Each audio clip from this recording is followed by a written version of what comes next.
जयपुर के खो नागोरियान में 50 किलो बारूद ने 8 जिंदगियां ले ली है।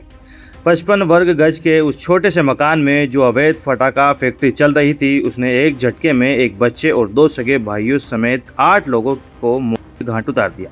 लेकिन इस पूरे खौफनाक कांड के पीछे एक ऐसा नाम सामने आ रहा है जो पुलिस के लिए पहेली बन गया है। फिरोज।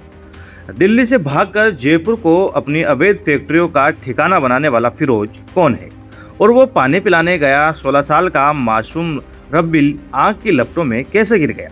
पुलिस थाने से महज 1 किलोमीटर दूर मौत का यह खेल 2 साल से कैसे चल रहा था, चलिए देखते हैं। सबसे पहले जानिए कि ये मौत का सौदागर फिरोज आखिर है कौन और इसका दिल्ली कनेक्शन क्या है।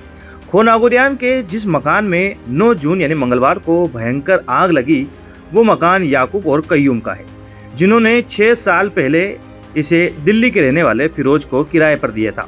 पुलिस जांच में एक भयंकर खुलासा हुआ कि फिरोज दिल्ली से जयपुर बारूद और माल लाता था और यहाँ पैकेजिंग करवाता था। सूत्रों के मुताबिक जब दिल्ली में उसकी अवैध फैक्ट्री पर रेड पड़ी तो वो वहाँ से भागकर जयपुर आ गया और यहाँ 3 से 4 अवैध फटाखा फैक्ट्रियों का भयंकर जाल बिछा दिया।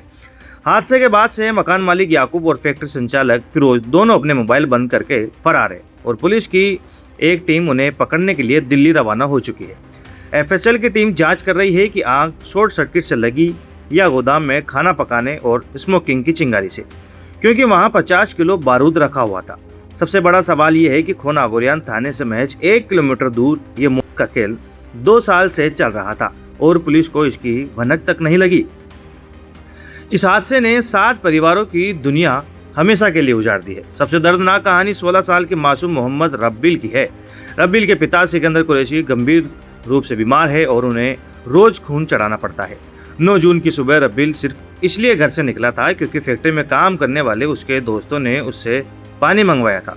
वो मासूम सिर्फ 2 बोतल पानी पिलाने गया था, लेकिन वो आग की लपटों का ऐसा शिकार हुआ कि कभी वापस लौट कर ही नहीं आया। उसकी बदहवास माँ नाज़मीन बानो का दर्द देखकर कलेजा फट जाता है। वो चीख चीख कर कह रही है, मेरा बच्चा बहुत भोला था, मेरा छोटा बच्चा ले जाओ पर मेरा बड़ा बेटा मुझे वापस दे दो।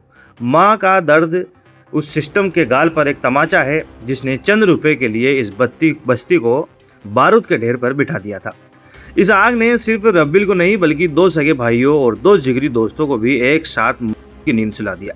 18 साल का आजिम इस फैक्ट्री में काम करता था, जबकि उसका बड़ा भाई 30 वर्षीय बिलाल सिलाई का काम करता था। हादसे वाला दिन बिलाल सिर्फ अपने छोटे भाई से मिलने फैक्ट्री आया था। दोनों भाई बैठे बात कर रहे थे। अचानक वो खौफनाक धमाका हुआ और दोनों सगे भाई एक साथ जलकर राख हो गए। बिलाल अपने पीछे पत्नी और 2 मासूम बेटियों को छोड़ गया है, जबकि अजीम के सेहरे के सपने बुन रहे परिवार के हाथ सिर्फ उसकी राख लगी। नियति का खेल देखिए। अजीम और उसका 20 साल का दोस्त समित, जो बचपन से साथ बड़े हुए, वो भी इसी फैक्ट्री में काम करते थे और अस्पताल में महज कुछ मिनटों के अंतराल में दोनों दोस्तों ने एक साथ दम तोड़ दिया।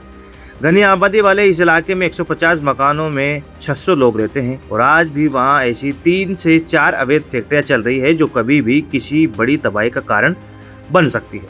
50 किलो बारूद और 8 बेगुनाहों की मौत। दिल्ली से भागा फिरोज जयपुर में अपना खौफनाक धंधा चलाता रहा और पुलिस सोती रही। क्या आपको लगता है कि इस हादसे के लिए सिर्फ फिरोज और मकान मालिक जिम्मेदार है, या फिर थाने की मिलीभगत के बिना ये धंधा संभव नहीं था? अपनी बेबाक राय कमेंट बॉक्स में जरूर बताइएगा। राजस्थान की क्राइम और इनसाइड स्टोरीज का सबसे तेज अपडेट देखने के लिए सब्सक्राइब करें हमारा चैनल रॉयल पत्रिका। जय हिंद।